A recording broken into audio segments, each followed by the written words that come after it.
Hola, muy buenas. Os damos la bienvenida a Radio Aleris, tu podcast de alimentación.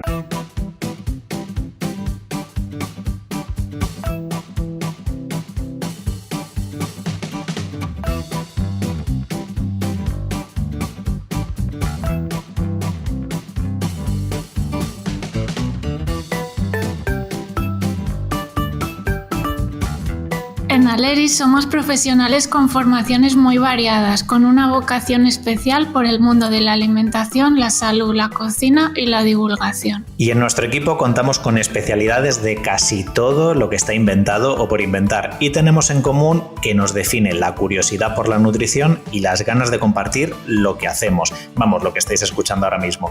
Nos beneficiamos del saber del resto del equipo para reinventarnos y estar al día en qué habría que comer o no según cada persona y situación. El lipedema es una enfermedad reconocida en 2018 por la OMS. Desde entonces se calcula que la padecen entre un 4 y un 11% de las mujeres a nivel mundial y afecta a casi 1 millón de mujeres en España, pese a que no hay datos oficiales y existe un gran infradiagnóstico. Empieza junio y es un mes de bastante visibilización, concienciación sobre el lipedema, y para hablar de este tema vamos a traer a nuestra compañera Paula del centro de Aleris Valencia, colaboradora de la asociación de ACVL de lipedema en Valencia, con la que ha colaborado en un webinar sobre lipedema y nutrición, y tenéis disponible en nuestro canal de YouTube. Buenas tardes, Paula, ¿qué tal? Hola, buenas tardes, Bea. Sí, realmente hicimos un webinar el año pasado con ACVL, que es la Asociación de la Comunidad Valenciana de Enfermas del Lipedema. Y nada,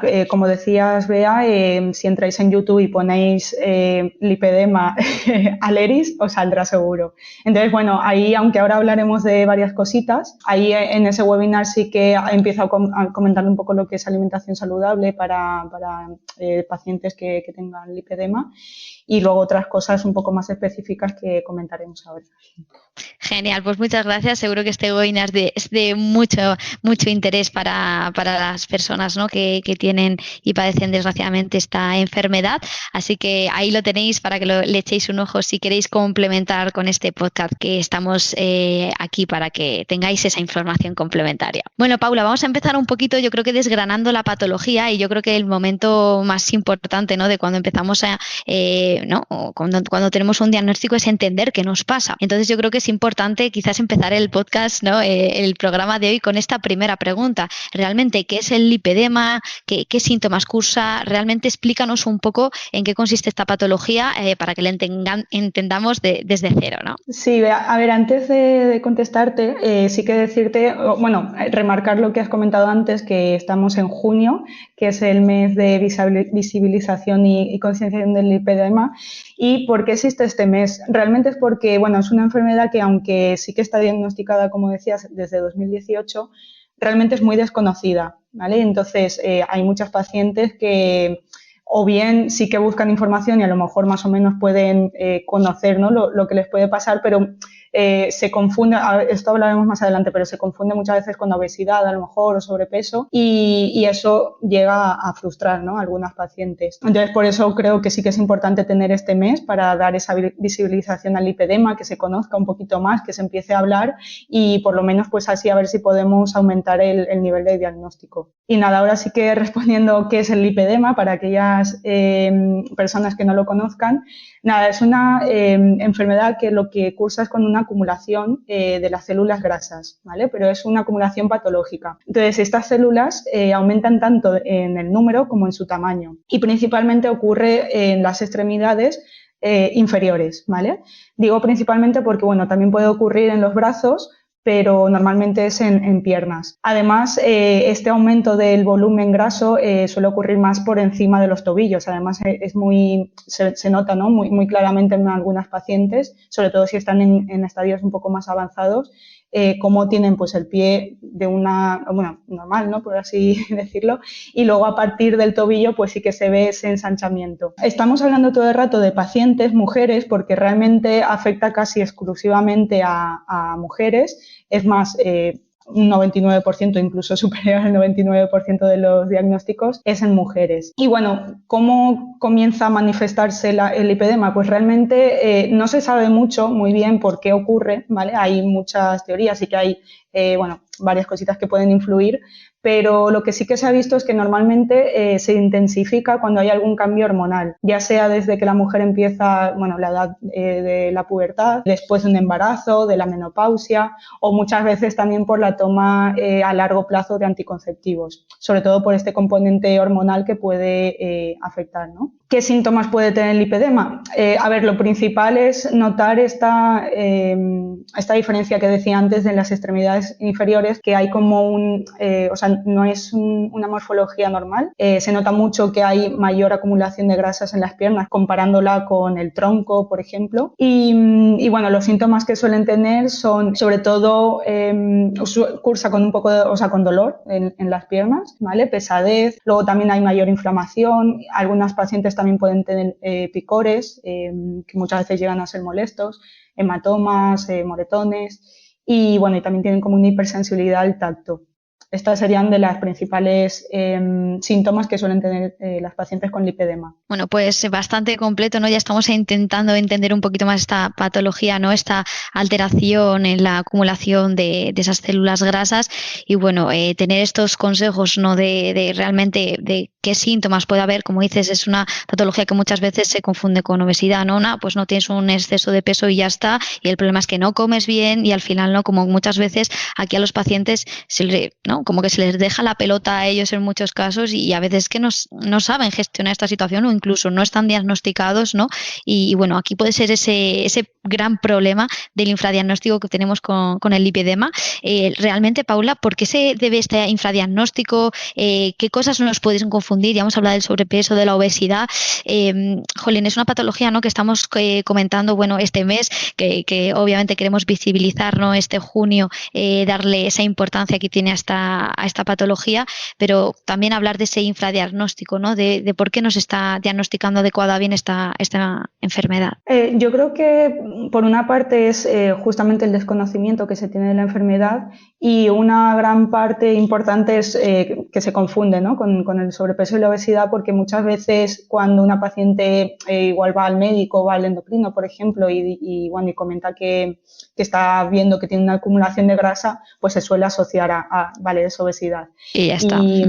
Y es lo que comentaba, que eso lleva a frustrar, ¿no? A muchas pacientes, porque a lo mejor, pues pensando que sí que es sobrepeso o obesidad, frustran en el sentido de que a lo mejor están realizando dietas muy estrictas, están realizando mucho ejercicio físico y sin embargo no ven ningún cambio o el cambio es mínimo. Y claro, eso pues al final sí que desgasta bastante y más aún si te siguen diciendo que tu problema es obesidad y que que ya sabemos que la obesidad incluso sí que es multifactorial, o sea, no es que simplemente con dieta, con ejercicio se vaya a solucionar, pero aún así en estos casos pues cuesta muchísimo más que se note que hay diferencias con este tipo de dietas.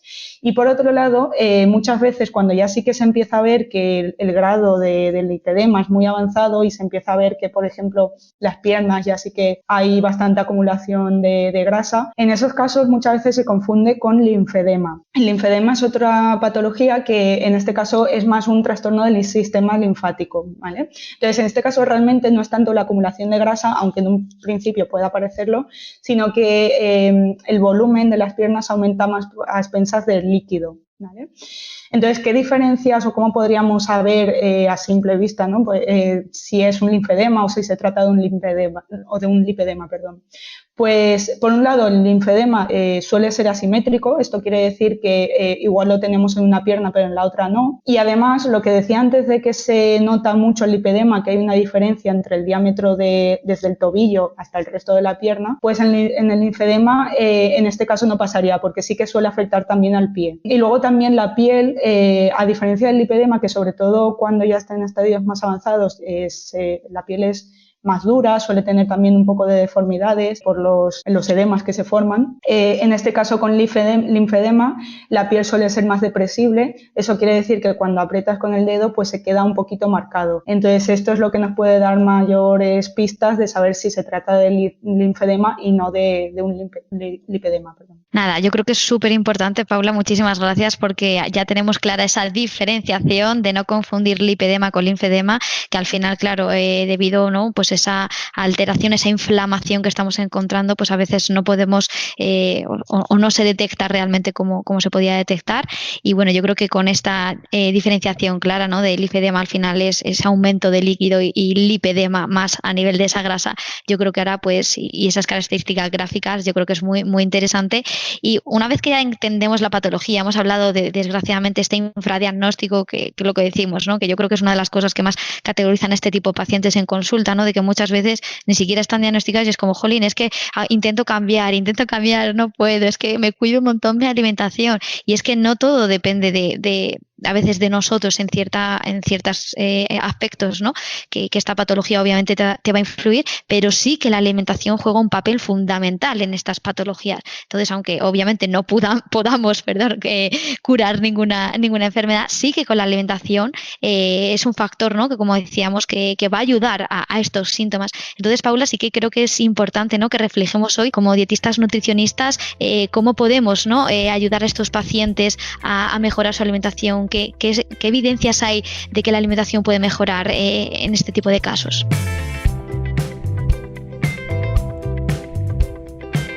Claro, como bien comentas, la alimentación lo que sí que no puede hacer es justamente curar la patología, ¿no? Por mucho que de las cositas que hablaremos ahora, que las llevemos al pie de la letra, no vamos a dejar de tener la patología.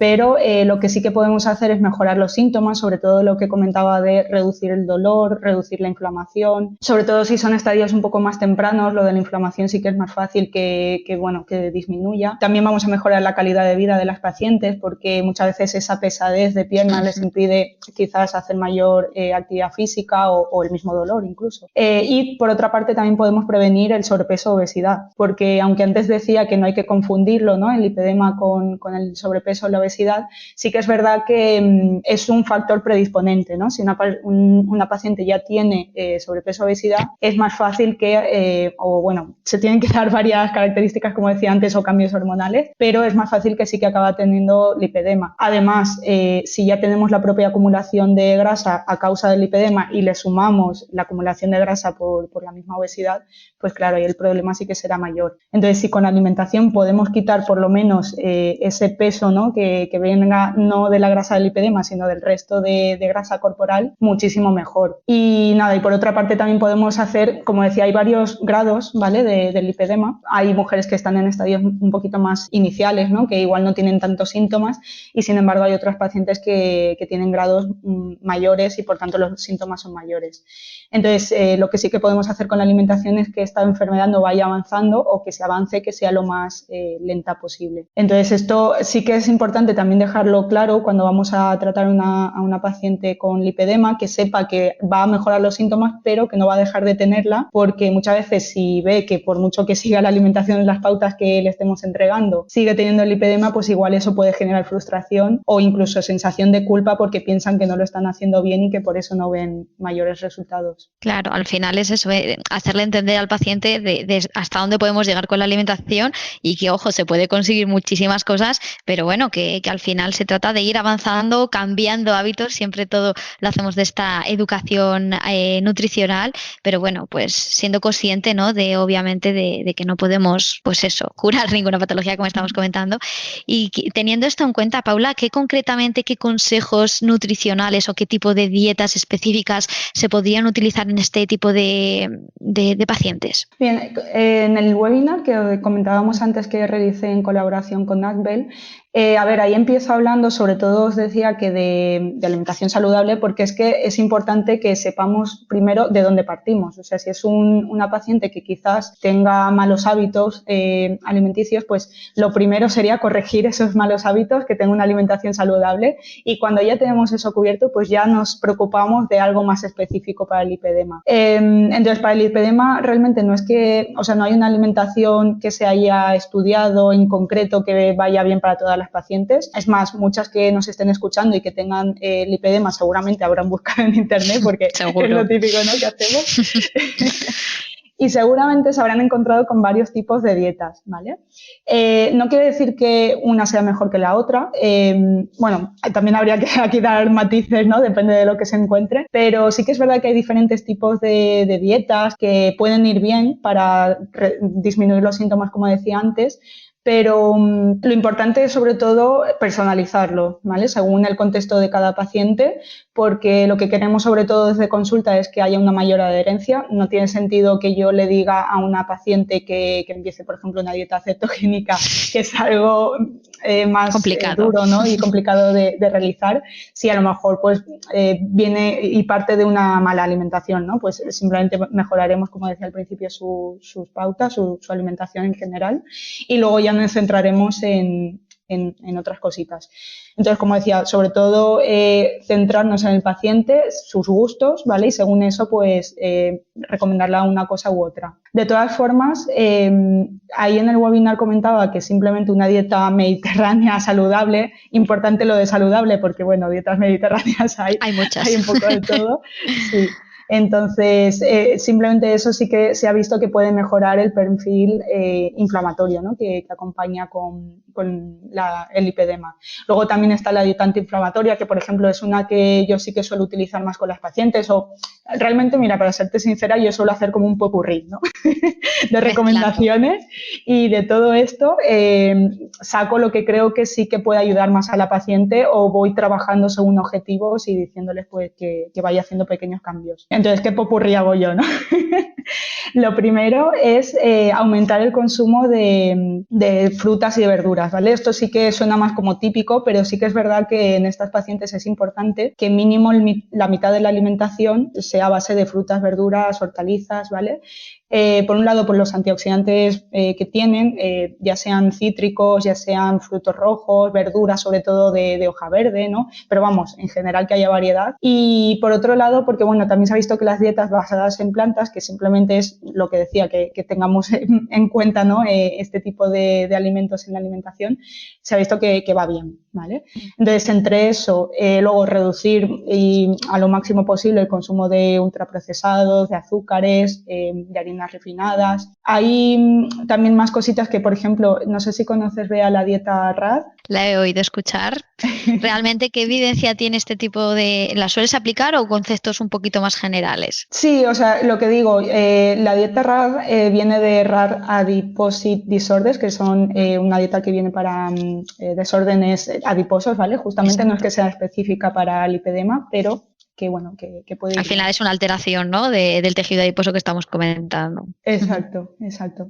Entonces, yo de ahí, por ejemplo, sí que suelo hacerla, pero no completamente, porque la RAD sí que recomienda que las carnes, por ejemplo, sean ecológicas, y bueno, yo tampoco veo necesario, a no ser que lo que decía del contexto, ¿no? Que veamos de la paciente.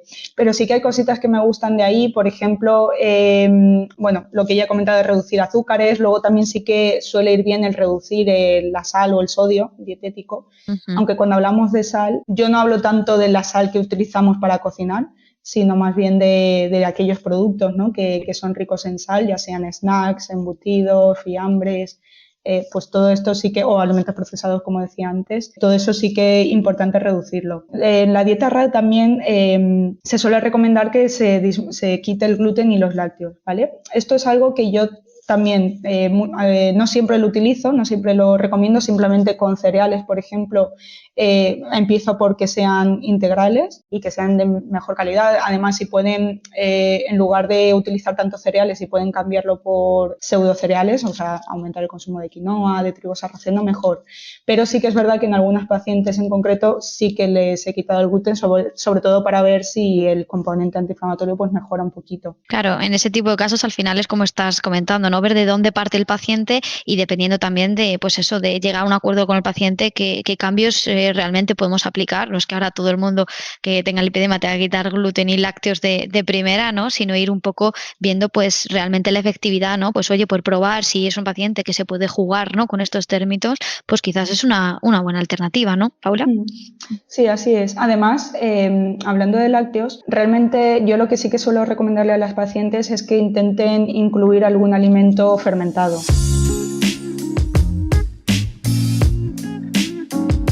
No hace falta que sí o sí sean lácteos, o sea, realmente puede ser chucrut, que es la col fermentada, puede ser kombucha, que ahora está más de moda, ¿no? De moda. También es verdad que es un producto que te gusta o no te gusta, o sea, les digo, pruébalo y si ves que te gusta, sí, bien, perfecto. bien, si no, nada.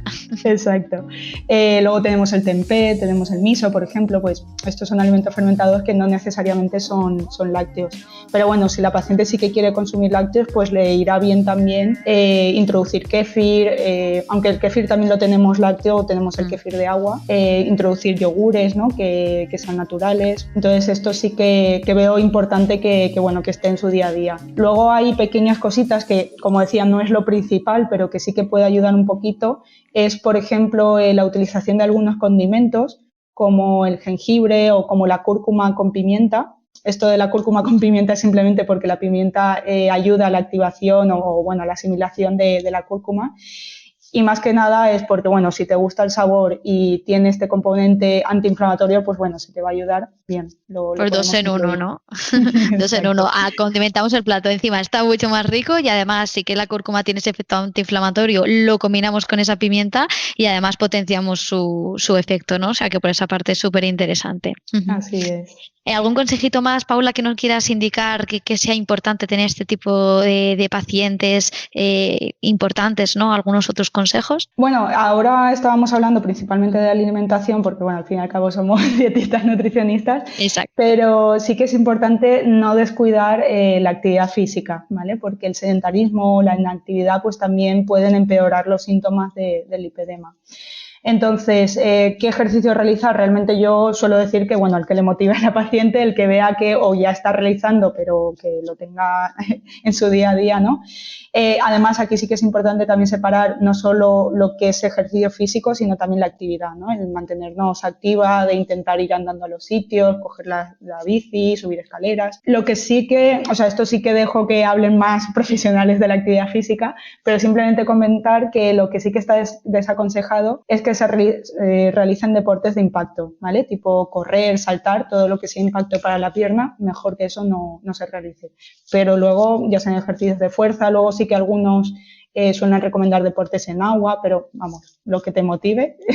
Lo importante es mantenerte activo y sobre todo, pues eso, que al final nosotros como dietistas, nutricionistas, pues trabajamos la alimentación, pero creo que es fundamental pues trabajar esos aspectos, ¿no? Que has comentado de la actividad física fundamental y, por ejemplo, también el estrés, ¿no, Paula? También puede ser un agravante de esta inflamación. Así es.